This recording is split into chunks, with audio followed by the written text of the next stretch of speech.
Fogo eterno, podemos repetir. O Stelugá ainda queima e a refinaria principal em Ufa está apenas começando a arder. Drones amigáveis visitaram o Bascortostão a quase 1500 quilómetros da Ucrânia.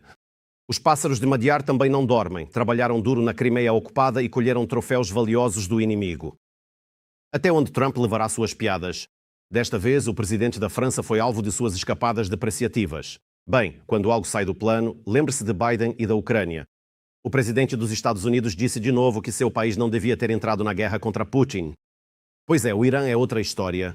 Falaremos de tudo isso e muito mais em detalhes agora mesmo. E por favor, não esqueçam de curtir este episódio e vamos começar. Um grande incêndio ainda arde na refinaria em Ufa, na Rússia, após um ataque de drones. As forças de defesa atingiram a empresa principal Bashneft Novoil. Isso fica a cerca de 1400 km da fronteira com a Ucrânia.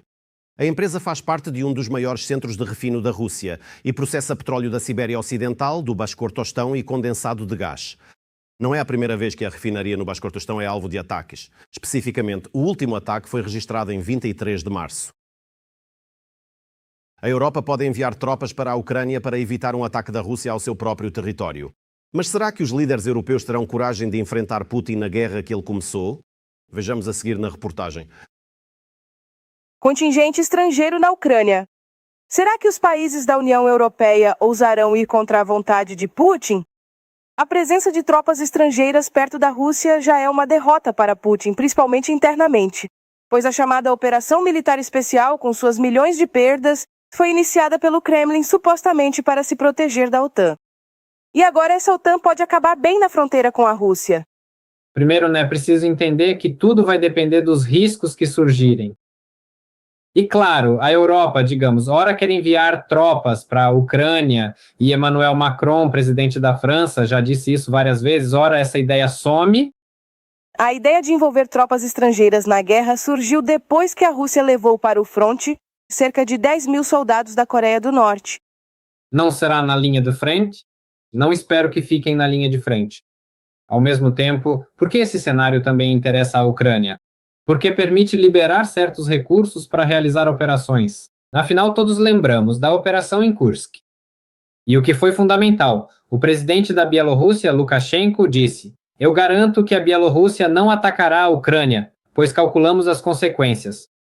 Reino Unido e França são os mais ativos na discussão sobre o envio de tropas. No entanto, a posição deles não é totalmente clara. Turquia e Suécia também não se opõem a enviar suas tropas para a Ucrânia. Se houver um cenário alternativo, onde a União Europeia envie tropas, ou melhor, países europeus, já que o Reino Unido não está na União Europeia, isso criaria uma pressão extra sobre a Rússia. E se a Rússia tiver planos de ataque contra um dos países da União Europeia, eles serão forçados a revisá-los, porque países da União Europeia já estão na Ucrânia. E aqui, se a Rússia dispersar seus esforços para atacar outro país da União Europeia, ela poderá sofrer uma derrota na Ucrânia. Os oponentes da ideia de enviar tropas para a Ucrânia são os Estados Unidos, a Alemanha e a Polônia. Agora tem se falado sobre a possibilidade de haver tropas da França ou talvez tropas do Reino Unido. A Alemanha disse que não, que suas tropas não estarão lá. Mas aqui é preciso entender que, hoje em dia, a probabilidade de um ataque preventivo desempenha um papel importante. Em 2026, já se fala que em 2027 haverá um ataque da Rússia aos países da União Europeia. Dentre as opções mais reais, o envio de tropas da União Europeia é possível após a conclusão de uma trégua. O presidente Zelensky diz que, para serem eficazes, os países europeus devem enviar cerca de 200.000 de seus soldados. No entanto, os europeus tendem a citar um número pelo menos 10 vezes menor, e eles planejam posicionar as tropas não na própria linha de contato, mas sim bem mais longe. Não pode haver nenhum tempo de paz. Lukashenko está preparando a Bielorrússia para a guerra. O lacaio de Putin, durante uma reunião para avaliar os resultados de uma inspeção abrangente das Forças Armadas, declarou que, em caso de guerra, o país está pronto para mobilizar 500 mil de pessoas. Só que se ele vai lutar ou não, as decisões serão tomadas no Kremlin, já que Lukashenko não tem opinião própria nem poder. E para não continuar sendo um fantoche do ditador de Moscou, ele tenta estabelecer relações com a Coreia do Norte e os Estados Unidos. Lukashenko prepara a Bielorrússia para a guerra. Não pode haver nenhum tempo de paz e as pessoas devem entender. Durante a reunião sobre os resultados da inspeção abrangente do Exército, o autoproclamado presidente declarou que o país deve se preparar para um conflito armado em grande escala, apesar das declarações oficiais de busca pela paz. Somos absolutamente contra a guerra, especialmente nossos oficiais, nossos soldados, as Forças Armadas, porque nós sabemos o que é a guerra. Nós não queremos guerra, mas o Exército serve justamente para isso. Se de repente alguém decidir falar conosco e nos olhar através da mira de uma arma, nós responderemos. É para isso que estamos nos preparando. Desde janeiro, uma inspeção abrangente e repentina da prontidão de combate das Forças Armadas iniciada por Lukashenko tem sido realizada na Bielorrússia. A principal exigência para a liderança militar foi a transição do treinamento de combate dos moldes de tempos de paz para os moldes de um confronto de combate real. Segundo ele, em caso de guerra, a Bielorrússia pode aumentar o número de tropas para até 500 mil de pessoas. O empenho das Forças Armadas em repelir o inimigo, a prontidão para reagir instantaneamente contra qualquer movimento agressivo em direção às nossas fronteiras, esta é a garantia absoluta de paz e segurança do Estado. Lukashenko, que lidera a Bielorrússia há mais de 30 anos, continua sendo o principal aliado do Kremlin.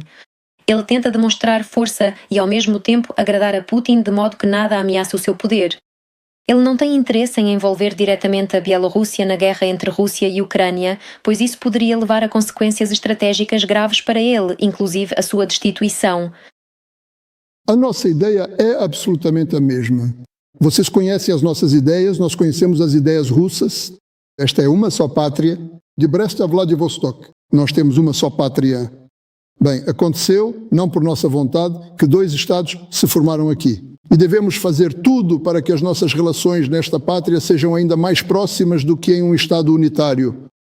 Recentemente, Lukashenko também fez uma visita oficial à Coreia do Norte, durante a qual se reuniu com o líder do país, Kim Jong-un. As partes discutiram o desenvolvimento futuro da cooperação política, econômica e militar, bem como o fortalecimento das relações bilaterais. Além disso, ultimamente Lukashenko estreitou relações com Donald Trump. O presidente autoproclamado poderá participar da próxima reunião do Conselho da Paz, criado recentemente por iniciativa do presidente dos Estados Unidos. Lukashenko utiliza uma tática conhecida, a chamada caminhada entre as gotas da chuva. Ou seja, tenta manobrar entre os interesses da Federação Russa, da República Popular da China e dos Estados Unidos. Cria os chamados centros de contrapeso, o que lhe permite resolver a sua questão principal, que é a manutenção do seu próprio poder e, consequentemente, a possibilidade de transmiti-lo por herança. Lukashenko está jogando um jogo perigoso. Ele tenta não se tornar um fantoche do Kremlin, por isso busca apoio na Coreia do Norte e nos Estados Unidos. Cada passo seu nas relações com Washington ou Pyongyang é uma tentativa de salvar o seu regime e encontrar recursos onde não o pressionam tanto quanto em Moscou. Drones ucranianos destruíram um avião da Federação Russa e não apenas isso.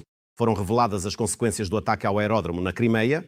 No aeródromo militar de Kirovsk, na Crimeia ocupada, as forças de drones das Forças Armadas da Ucrânia e o GUR do Ministério da Defesa destruíram 4 aeronaves. A base de drones Orion, um avião An-72P e a estação de radar MEK. Isso foi declarado pelo comandante das Forças de Drones da Ucrânia, Robert Madiar Brovdi. As aves ucranianas fizeram uma visita de cortesia à base e ao ponto de preparação dos mais novos e caros drones de ataque e reconhecimento. Como notou o comandante, o Orion pode voar por 24 horas a até 250 a 300 km, faz reconhecimento e leva 250 kg de armas. São mísseis ou bombas a uma altitude de até 7,5 km. E este An-72P destruído é um avião de transporte raro, usado para carregar cargas, equipamentos, pessoal, inclusive em condições difíceis e em aeródromos não preparados. Ele também pode ser usado para patrulhamento e missões militares auxiliares. Existem poucas dessas máquinas e não são produzidas em série, por isso as perdas são difíceis de repor. A bordo do avião russo An-26, que caiu na noite de 1º de abril na Crimeia ocupada, provavelmente estava o tenente-general Alexander Otroshenko. Ele morreu, a BBC informou isso citando suas próprias fontes. De 2010 a 2013, Otroshenko comandou a aviação naval da frota do Mar Negro da Federação Russa. Depois, ele chefiou a aviação naval da Frota do Norte, comandou o 45º Exército da Força Aérea e Defesa Aérea da Frota do Norte. Em 2019, ele foi promovido ao posto de tenente-general. No geral, a aviação militar dos ocupantes está vivendo uma tragédia atrás da outra. Vamos ver os detalhes. A Rússia perdeu um An-26 militar na Crimeia. Ele teria colidido com um penhasco. Não foi uma brincadeira de 1º de abril. O que foi isso? Fogo amigo contra os seus? O contato com o An-26 foi perdido em 31 de março, por volta das 6 da tarde. O avião estava realizando um voo planejado sobre a Crimeia. Mais tarde, seus destroços foram encontrados em uma área montanhosa. Nossos equipamentos que os russos capturaram na época de nossa fabricação, aliás, também os estão matando e continuará matando. Bem, como poderia ser diferente? A chancelaria celestial está trabalhando. Bem, isso se olharmos do ponto de vista espiritual. Mas na realidade, claro, foi um erro na técnica de pilotagem. Bater em um penhasco é apenas um erro na técnica de pilotagem. Segundo a versão dos propagandistas, o An-26 colidiu com um penhasco. A única coisa que se pode supor é que a bordo do avião não havia soldados contratados, nem mercenários, nem recrutas. Eles não são transportados em voos assim, via de regra. Havia aparentemente algum comando, provavelmente um grupo de oficiais voando para a Crimeia. Como resultado da queda, 6 tripulantes e 23 passageiros morreram. O mais provável é que os pilotos tenham bebido pouco ou bebido demais. Acontece, essas coisas acontecem. E esse problema os russos ainda têm até hoje. Ou seja, em vez de usar álcool para limpar os vidros, os instrumentos e alguns sensores, eles primeiro bebem, depois dão aquela baforada e limpam com o vapor que sai da boca. Bem, é assim, é de outro jeito que na Rússia usam o álcool para limpeza. O Ministério da Defesa da Federação Russa afirmou, no entanto, que não houve impacto externo no avião e apontou uma falha técnica como a causa preliminar da catástrofe. Não houve impacto externo no avião. A causa preliminar da catástrofe foi uma falha técnica. O avião, que deveria ter sido preparado para o voo, passar por todos os procedimentos necessários de preparação e verificação. Antes da decolagem foram feitas de qualquer jeito. Isso também é fator humano. Ou alguns erros dos pilotos ou do navegador que não viram, por algum motivo, não viram à frente, enfim, a montanha na qual se chocou esse mesmo avião. Blogueiros ucranianos observam que a manutenção de tais aviões na Rússia agora é praticamente impossível. Por isso eles decolam com defeitos. Poderia ser uma falha técnica, porque os racistas não dão conta, é um avião ucraniano, o An-26, vejam, fabricado na Ucrânia. Já que estes aqui nele acabou nas mãos destes, orangotangos desajeitados. Eles não tinham condições de fazer a manutenção a tempo, de dar peças ucranianas normais a ele. Eles davam qualquer porcaria ali produzida em algum lugar como Ulyanovsk, Zazranovsk e assim por diante. O An-26 de fabricação ucraniana pode transportar até 5 toneladas e meia de carga, pode operar em pistas curtas e não preparadas. Graças a isso, ele é usado ativamente na linha de frente. Portanto, a perda de um An-26 operacional é um prejuízo para a logística do inimigo, já que agora eles têm menos chance de entregar munições, pessoal e equipamentos rapidamente. Mas não é só o An. O exército da Federação Russa perdeu mais um Su-34. Os canais Z confirmaram a perda do caça. Voo eterno, irmão. Reino dos céus, irmão. Para os pilotos, um destacamento à parte. Hoje a manhã começou de forma muito difícil. E perdemos um herói que tinha acabado de passar por uma fase ruim. Eu o conhecia, nos vimos algumas vezes no aeródromo. Já que a informação caiu na rede, agora o mais importante é desejar saúde ao navegador, todos juntos. É preciso viver. Dizem que ele tentou repelir um ataque de drones dos Kokhols. O resultado foi previsível, vamos prestar homenagem. Escrevem os canais Z. Tudo conforme o roteiro. O Ministério da Defesa esconde por que isso aconteceu. Vejam só como os russos se orgulham dos aviões da classe Su. Este avião vê tudo em 360 graus ao seu redor. Sua cabine suporta um impacto direto de projéteis antiaéreos. E após o primeiro voo de teste, o piloto disse: esta máquina não foi criada por humanos, mas pela própria aerodinâmica. A visão de 360 graus não funcionou, e nem o impacto direto da defesa aérea russa ele suportou. Na rede discutem que o avião inimigo pode ter sido atingido durante uma tentativa de repelir um ataque de drones ucranianos. Para os russos, não basta destruir cidades ucranianas com bombas FAB, eles não poupam nem seus próprios territórios e pessoas. Essa é a nossa defesa aérea. E agora como fica, Oleg? Eles não vão mais interceptar os mísseis. O exército russo começou a equipar bombas soviéticas FAB com sistemas UMPC para lançar as bombas direto do território da Federação Russa. Mas devido a imperfeições no sistema, bombas aéreas estão caindo em territórios russos. Enfim, ali no carro as janelas foram quebradas. Aqui elas vão estourar. Lá tem só um buraco de 1,5 metro ou 2, bem assim, atingiu o alicerce. As autoridades da Federação Russa tentam esconder tais fatos. E quando civis estão entre os atingidos pela queda de bombas russas, relatam que a causa são ataques das Forças Armadas da Ucrânia. Eu autorizo, com Deus.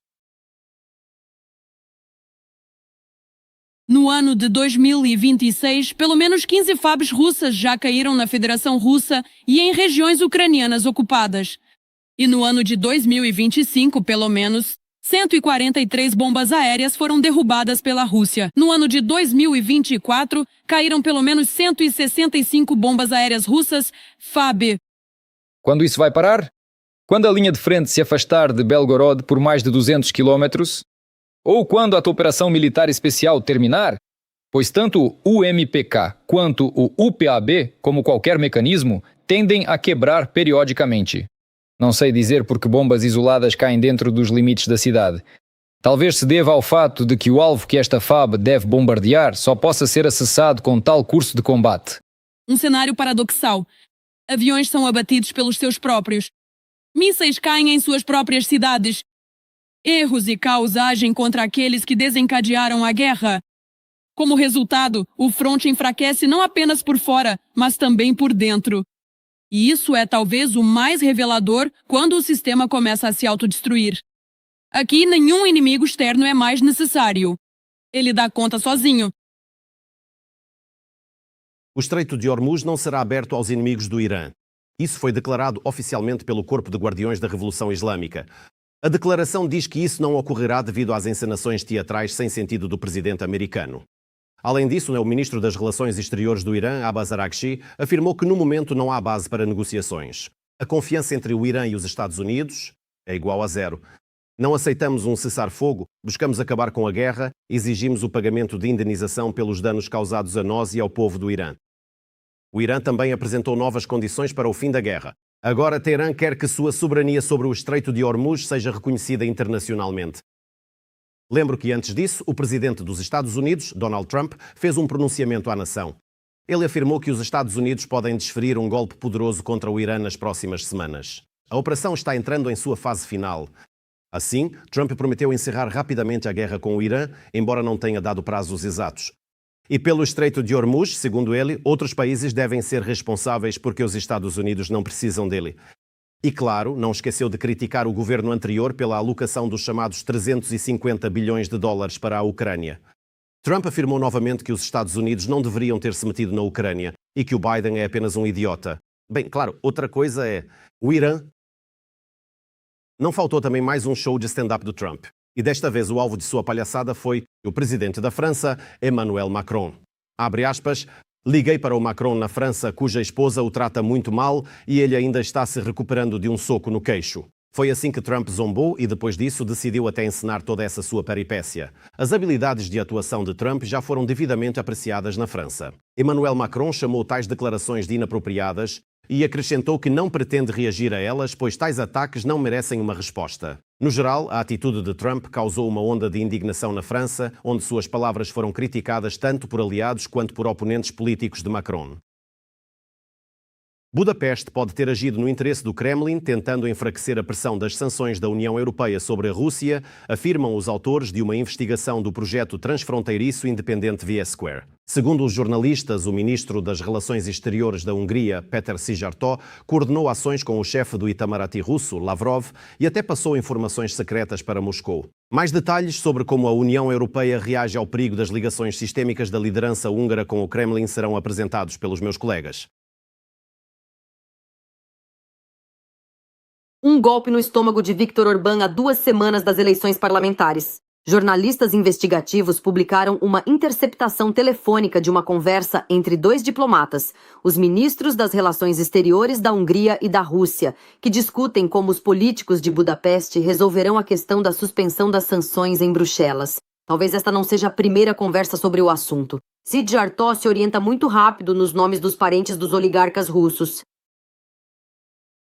Escute, estou ligando a pedido do Alisher e ele acabou de me pedir para lembrá-lo de que você estava cuidando da questão da irmã dele. Ah, a senhora Ismailova. Sijarto entendeu imediatamente do que se tratava. Sim, com certeza. O fato é que, junto com os eslovacos, estamos apresentando à União Europeia uma proposta para excluí-la da lista. Nós a apresentaremos na próxima semana e, como começará um novo período de revisão, este assunto será incluído na ordem do dia. Faremos todo o possível para excluí-la da lista. O fato de que as mãos do Kremlin estavam por trás de Sijarto não é segredo há muito tempo. No final de 2021, quando Moscou já planejava a invasão da Ucrânia, o diplomata húngaro, aliado de Orbán, gabou-se da Ordem da Amizade, que Lavrov lhe entregou pelo desenvolvimento das relações bilaterais.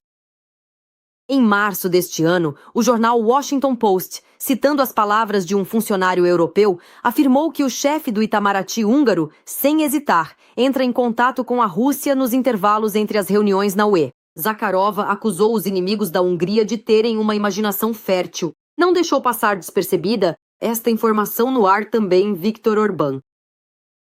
Nós, é claro, teremos que lidar com isso. Mas quando ouvi essa crítica contra ele, quase morri de rir. Não se sabe como Viktor Orbán se sente agora após o vazamento de dados, já que seu partido está perdendo posições significativas às vésperas da votação para o parlamento. O próprio Sijarto decidiu apostar tudo e declarou que nunca escondeu suas posições. Há 4 anos eu digo, e nós dizemos, a política de sanções fracassou, ela causa mais danos à União Europeia do que à Rússia. Também declaramos claramente inúmeras vezes que nunca concordaremos com a imposição de sanções contra indivíduos ou empresas que sejam importantes para a segurança energética da Hungria ou para alcançar a paz, nem contra aqueles para os quais simplesmente não há sentido ou base para estarem na lista de sanções. E manteremos essa posição no futuro. Isso não parece ser uma história sobre a Hungria ser contra as sanções como um todo. Trata-se de ajuda específica a um oligarca específico, que foi articulada pelo ministro russo Lavrov, conhecido por suas ligações com oligarcas. Alguém aqui acredita que por algum motivo Lavrov achou injustas as sanções especificamente contra a irmã de Usmanov? E ele decidiu apenas por causa disso, por um impulso emocional, sem qualquer contato com Alisher Usmanov, ligar e exigir justiça? Eu acho que pouca gente veria esse telefonema dessa forma. Então as desculpas de Sijarto, me parece, são apenas o que chamamos de controle de danos. Quando ele percebe que falar em deepfake ou falsificação é inútil, ninguém vai acreditar, então ele finge que nada aconteceu, que está tudo bem. O principal diplomata do país não estava representando nenhum interesse estatal da Hungria. Temos em mãos uma confirmação muito específica de que o ministro das Relações Exteriores do governo de Viktor Orbán, um dos funcionários húngaros de maior confiança, que já foi até apontado como possível sucessor de Orbán no cargo de primeiro-ministro da Hungria, de forma bem concreta e confiante, e sem qualquer remorso, trabalha para Moscou. E não apenas para Moscou, como um conceito estatal, mas para os interesses dos clãs oligárquicos russos. O que nos permite lembrar mais uma vez que, na verdade, o Estado russo é uma união de agentes da KGB e bandidos. Com o que a Rússia paga aos atuais governantes da Hungria, pela cumplicidade com Moscou e pela discórdia na família europeia, essa pergunta continua em aberto para os jornalistas investigativos. Por enquanto, Orbán e companhia começaram a perseguir um profissional de mídia local, que está expondo suas falcatruas. Se os húngaros conseguirão se livrar do fardo de 16 anos de governo de Orbán e seu partido, saberemos já no dia 12 de abril. Os dados preliminares das pesquisas dão esperança, mas o Kremlin não entregará a Carta da Hungria à União Europeia tão facilmente. Cientistas do Kremlin desenvolvem e produzem secretamente, em laboratórios clandestinos, armas de destruição em massa proibidas no mundo todo, químicas e biológicas. A seguir, as provas desses crimes das autoridades russas, e você, por favor, não esqueça de curtir este vídeo e se inscrever no canal do YouTube Ucrânia Hoje. Quem tem telhado de vidro não atira pedra. Quem diz o que quer, ouve o que não quer. Por anos, os russos criaram contos sobre biolaboratórios americanos na Ucrânia e os famosos mosquitos de combate. Eles não tiveram vergonha de espalhar esse absurdo não só no Ministério da Defesa russo, mas até na tribuna da ONU. O drone transporta para uma área designada um container com um grande número de mosquitos, vetores de infecções, e os libera. Ao picar, os mosquitos infectam as pessoas atacadas com patógenos de doenças particularmente perigosas. Oficialmente, a Rússia teria se livrado de todas as armas químicas do país. Em 2017, na sede da Organização para a Proibição de Armas Químicas, criada pela ONU em Haia, anunciaram com sucesso o fim do programa de desmilitarização química da Federação Russa, patrocinado pelo Ocidente. No prédio, até colocaram uma placa comemorativa. Moscou assinou a convenção sobre a renúncia a esse tipo de armamento. Mas tudo isso é conversa fiada, garantem especialistas em entrevista ao Centro Dossier. Isso é pura encenação, é claro. Isso, e pronto. Olhe para a luz. E olhe para a luz, assim. Os russos nunca aceitam um acordo se não houver formas de contornar esse mesmo acordo. As armas químicas na Federação Russa foram totalmente destruídas. Obrigado. Meus parabéns. Eu mesmo fui membro dessa comissão de como enganar. A convenção foi firmada, mas ela não proíbe a realização de trabalhos de pesquisa científica com substâncias tóxicas. Na verdade, como afirma o Centro Dossier, a era da criação de química militar na Rússia não só não acabou, como atingiu um novo patamar. As autoridades, especialmente antes da invasão em larga escala da Ucrânia, começaram a injetar bilhões em institutos de pesquisa que criam e testam venenos e armas de destruição em massa. Nos últimos 2 anos, dedicamos muito tempo para, analisando o passado recente, investigar imagens de satélite de todas as instalações do Ministério da Defesa russo ligadas a armas químicas e biológicas. Pois bem, em cada uma delas, a julgar pelas mudanças visíveis por satélite, houve obras de construção notáveis nos últimos 1 ou 2 anos. Além disso, fosse por estupidez ou de propósito, eles permitiam que seus operários nas obras postassem fotos nas redes sociais em frente a essas malditas construções novas. Por todo o país, cidades fechadas na era soviética, com produções secretas e campos de testes, literalmente ganharam vida e floresceram. A julgar por vazamentos de documentos e interceptações, eles as testam não apenas em animais, mas em ucranianos em condições de combate. Uma versão de teste de misturas metalizadas e espessadas para uso foi feita no Molnia 2, tipo aeronave. Basicamente, todas as unidades da 20ª Brigada operam com as Molnias. O resultado é este: a mistura espessada funcionou, está tudo bem. O resultado é este: a mistura espessa funcionou, a metalizada não funcionou. E também vamos fazer a mistura de termite. Havia pessoas escondidas neste prédio, o inimigo, e no fim ele foi queimado. Especialistas notam que, pelo equipamento comprado nos últimos anos para químicos militares, os russos trabalham em novas formas do famoso Novichok e em armas moleculares. O objetivo dos químicos orgânicos é sintetizar as substâncias mais tóxicas possíveis. Quanto mais tóxica a substância, mais a molécula se torna pesada, ela fica densa. É impossível aplicá-la como gás, usá-la no campo de batalha para poder matar pessoas. E por isso é possível criar novas frentes, não usar as substâncias puras para fazer aerossóis ou vapores, mas aplicá-las em partículas minúsculas, as nanopartículas. Elas conseguem passar pelo filtro da máscara de gás, entende? Isso é algo muito tentador. E com isso é possível matar alguém, mesmo que a pessoa esteja protegida por uma máscara. Essa é a ideia básica. Claro que os russos não podem fazer tais pesquisas com seus equipamentos sem equivalentes. Empresas de países ocidentais que apoiam a Ucrânia ajudam através de intermediários.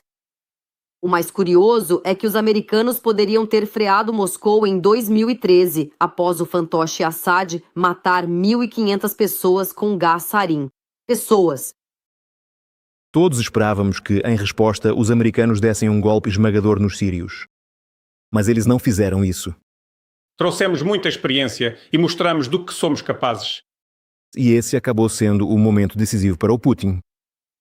Ele viu que era possível usar armas químicas sem que os americanos respondessem a isso.